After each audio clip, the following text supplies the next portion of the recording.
जो भी अभ्यर्थी हैं 50% का मतलब हुआ कि 150 में 75 मार्क्स अगर आप ले आए हैं तो इसमें सिर्फ आपको पास करना जरूरी है, आप पास कर जाएंगे। और जो सेक्शन जैसे दो भाग में बटा है कि 100 क्वेश्चन आपके विषय वस्तु से होना है और बाकी शिक्षण कला एवं अन्य दक्षता से 50 क्वेश्चन, तो दोनों मिला करके ही मेरिट बनना है।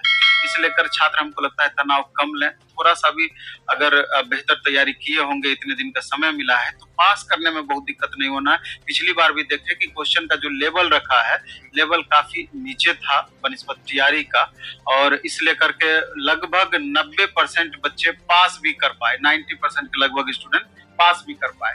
तो पहले तो हम ये बता रहे थे कि जनरल कैंडिडेट 50% यानी 75 मार्क्स लाना जरूरी है। बीसी 2 वाले कैंडिडेट को साढ़े 45% यानी 68.25% मार्क्स लाना है। इसके बाद बीसी 1 जिसको ईबीसी भी आप बोलते हैं, वहां साढ़े 42% यानी 63.75 मार्क्स लाना है। बाकी अन्य को चाहे एससी एसटी महिला 40% यानी 60 मार्क्स लाना है। अब 60 मार्क्स महिलाओं को लाना है तो आप समझिए कि 150 में 60 मार्क्स बहुत टफ हुआ नहीं।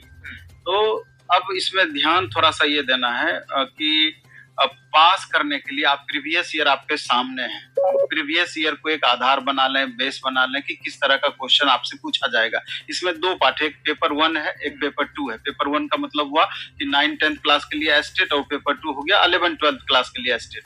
अगर पेपर 2 की बात करें, अगर 11-12 की बात करें तो सिलेबस अगर आप देखेंगे उसके सिलेबस को देख करके आप घबरा जाएंगे।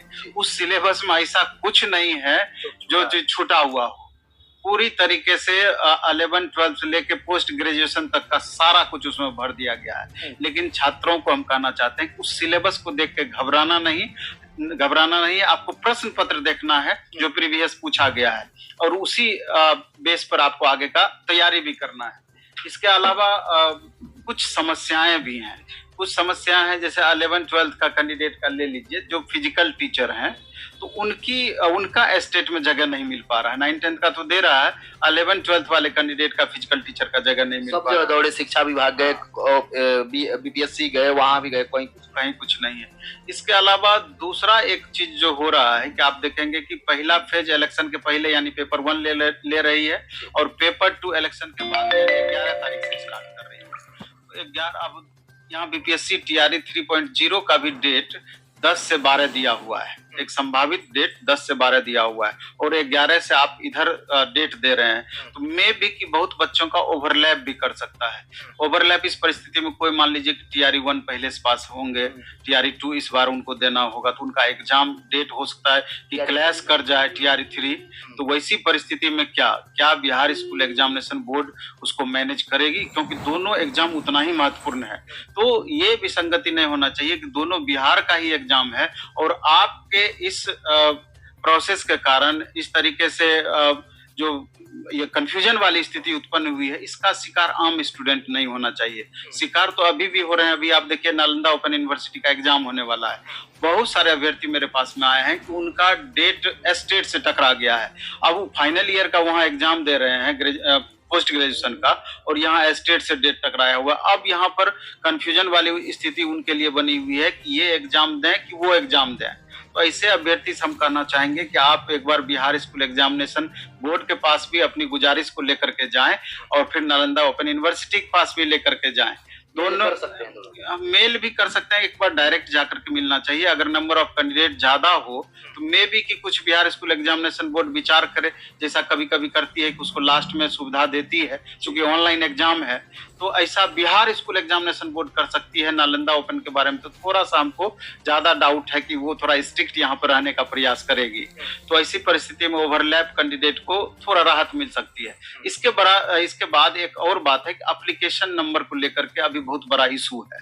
बहुत छात्रों का कहना है कि हमारा मेल आईडी गुम हो गया, मेल आईडी हमारा काम नहीं कर रहा है, एप्लीकेशन मेरा उसी पर एप्लीकेशन नंबर आना था, वगैरह वगैरह बातें हैं, खो गया है किसी का कहना है, एप्लीकेशन आईडी दिखा भी नहीं रहा है। तो ऐसे कैंडिडेट को हम कहना चाहेंगे कि चूंकि आपकी संख्या अच्छी खासी है, जो स्टूडेंट हमसे लगातार फोन करके पूछते हैं, इससे ऐसा तो जरूर प्रतीत होता है कि इनकी संख्या अच्छी खासी है। तो अगर आप लोग Bihar school examination board office जा करके वहां अपनी रिक्वेस्ट को लगाते हैं, तो मे भी इस पर विचार करके कुछ बीच का रास्ता निकाल सकती है आयोग, और निकालना भी चाहिए बिहार स्कूल एग्जामिनेशन बोर्ड को, क्योंकि ये बहुत बड़ा इशू नहीं है। ऐसा किया जा सकता है थोड़ा सा, अगर Bihar school examination board liberal होती है। हालांकि बिहार स्कूल एग्जामिनेशन बोर्ड का जहां तक सवाल है कि हमेशा ये विवाद में घिरे रही है। पिछली बार भी आप देखें कि स्टेट का एग्जाम हुआ था, 100 समस्या लिए हुए था, पैसा देकर पास कराने के लिए कॉल जाता, वो तो अलग इशू हो गया कि पैसा दे करके कॉल कराने वाली बात। लेकिन उससे पहले जो एग्जाम कंडक्ट कर रही थी, प्रश्नों में भारी गड़बड़ी थी, बहुत ज्यादा गलतियां थी प्रश्न पत्र में। उसके बाद आप देखेंगे कि जब सिस्टम सही से सिस्टम सही से नहीं काम कर रहा था, बाद में आंसर की जब जारी किया उसमें बहुत विसंगतियां थी। बाद में जाकर के दोबारा से आंसर की लोड किया गया, और बिहार स्कूल एग्जामिनेशन बोर्ड का जो क्वेश्चन एक्सपर्ट सेट किए थे, उन पर भी बड़े स्तर पर कार्रवाई करने की बातें चली, उन पर भी उंगली उठा, और बाद में चल करके आयोग के द्वारा सुधारा गया, फिर जाकर के आंसर जारी हुआ। इसमें बहुत विद्यार्थी परेशान भी हुए, तत्कालिक उनका तनाव बहुत ज्यादा बढ़ा। तो हमको उम्मीद है कि इस बार बिहार स्कूल एग्जामिनेशन बोर्ड इन गलतियों से सुधार करने का प्रयास करेगी। उम्मीद है इस बार? हाँ, बिल्कुल उम्मीद करना चाहिए, क्योंकि कोई भी आदमी, हम हो या आप हो, कुछ भी वर्क करते हैं तो पिछली गलतियां जो हमसे हो जाया करती है, आगे जब वही काम को दोहराने का प्रयास करते हैं तो उन गलती को जरूर सुधारने का प्रयास करते हैं। तो मे बी कि बिहार स्कूल एग्जामिनेशन बोर्ड ऐसा करे।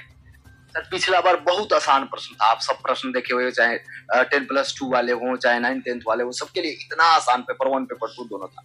इस बार उम्मीद करें विद्यार्थी की वही मिलेगा, या कुछ लेवल उतना फजीहत होने के बाद बिहार बोर्ड अपना लेवल बढ़ा देगी या कुछ सुधार करेगी? देखिए, बहुत बातें हैं, जितनी मुंह उतनी बातें हैं। बहुत का कहना है कि ऐसा आसान क्वेश्चन इसलिए भी सेट करती है कि रेवेन्यू जनरेट करने वाला भी मामला हो, कि अधिक से अधिक छात्र फॉर्म भरेंगे तो अधिक से अधिक रेवेन्यू जनरेट होगी। बातें जो भी हो, क्योंकि आपने जिस हिसाब से सिलेबस जारी किया, एक भय का माहौल था स्टूडेंट के मन में कि पता नहीं कैसा क्वेश्चन पूछेगा। लेकिन जब प्रश्न पत्र सामने आया तो फील गुड में मैक्सिमम स्टूडेंट थे। समय तो कम है सर। हाँ बिल्कुल, समय पिछली बार तो 3 दिन का समय था, तो इस बार तो लगातार समय मिलता गया है, इसलिए छात्रों का पहले से तैयारी का लेवल अच्छा है। तो अगर उस तरह का क्वेश्चन पूछा तो हमको लगता है कि पिछली बार लगभग 90% बच्चे पास किए थे, इस बार 95% से कम नहीं रहेगा। लेकिन हमको इस छात्रों को हम कहना चाहते हैं कि इस बात पर पूरी तरीके से भरोसा ना करें, अपने लेवल को आप मेंटेन करके चलें। अगर 9th-10th का आपका स्टेट पेपर 1 दे रहे हैं तो निश्चित रूप से 12th लेवल तक आप देखने का कोशिश करें। 10th लेवल तक तो आप देख करके ही जाएं, और 11th-12th में पोस्ट ग्रेजुएशन लेवल तक का जिस तरह से सिलेबस जारी किया है, मे भी अगर अपने सिलेबस पे उतर जाएगा तो आपके लिए बहुत परेशानी हो सकती है। इसलिए अपने लेवल को थोड़ा मेंटेन करके चलेंगे तो मेरे ख्याल से ज्यादा बेहतर होगा। क्या सुझाव दीजिएगा सर? आज 15 तारीख हो गया, जैसे 18 से एग्जाम होना है, मात्र 3 दिन का समय बचा हुआ है, इसलिए चाह करके भी बहुत एक्स्ट्रा कुछ नहीं आप कर सकते हैं। तो बेहतर ये होगा कि प्रीवियस ईयर क्वेश्चंस, खास करके 50 जो क्वेश्चन आपका शिक्षण कला एवं अन्य दक्षता है, उसमें प्रीवियस क्वेश्चन को आधार बना करके जो भी बुक से आप प्रैक्टिस कर रहे होंगे, अगर पैटर्न पर बेस्ड बुक दिया गया होगा तो उस क्वेश्चन को अच्छे से बनाएं, उसका डिटेल करने का कोशिश करें। और मार्केट में जो भी बुक आई होगी तो प्रीवियस के आधार पर ही होगा। तो अगर उसी तरह का क्वेश्चन दोहराया गया, जैसे ये देखिए अपना एक बुक है, ये स्टेट बिहार शिक्षक पात्रता परीक्षा 2024 पेपर 1 और पेपर 2, तो इसमें निश्चित रूप से 45 सेट दिया हुआ है। अगर इसको भी अच्छे से बनाएंगे तो 50 मार्क्स में हमको लगता है कि बेहतर आप कर सकते हैं। इसके अलावा भी स्टेट का सब्जेक्ट वाइज बुक अपना आया हुआ था, और जिस हिसाब से क्वेश्चन पेपर पूछा, अगर पहले से लेकर आप बनाए होंगे या लास्ट मोमेंट में भी कुछ अधिक से अधिक प्रैक्टिस कर सकते हैं, तो मेरे ख्याल से आपको बहुत दिक्कत नहीं होना चाहिए पास करने में। केवल पास ही करना है, इसलिए बहुत चिंता का विषय नहीं है। लेकिन चिंता करना है इसके बाद TRE 4 पर, क्योंकि TRE 4 में कंपटीशन लेवल बढ़ जाना है, क्योंकि 45 सब्जेक्ट का लगभग स्टेट अभी होने वाला है, और इसमें लगभग 6 लाख के करीब स्टूडेंट हैं, 6 लाख के करीब स्टूडेंट हैं। तो स्वाभाविक रूप से जिस तरीके से अभी 5 लाख के करीब TRE 3 में बैठेंगे, 87,000 पोस्ट को आप घटा दीजिएगा, फिर ये 4 लाख बच्चे उधर ऐड होंगे और इधर तो दोस्तों आप लोगों ने स्पष्ट रूप से सुन लिया यहाँ पर क्या कुछ कहना है। नवीन सर और सदैव शिक्षक साथियों के साथ कंधे से कंधा मिलाकर रहते हैं। स्पष्ट रूप से उनका कहना है कि TRA 3 जो है अब जल्द से जल्द जो है कराने की बात तो कही जा रही है, लेकिन कई सारे मामले अभी लंबित हैं। तो दोस्तों वीडियो पसंद आए तो शेयर कीजिएगा और पल पल की लेटेस्ट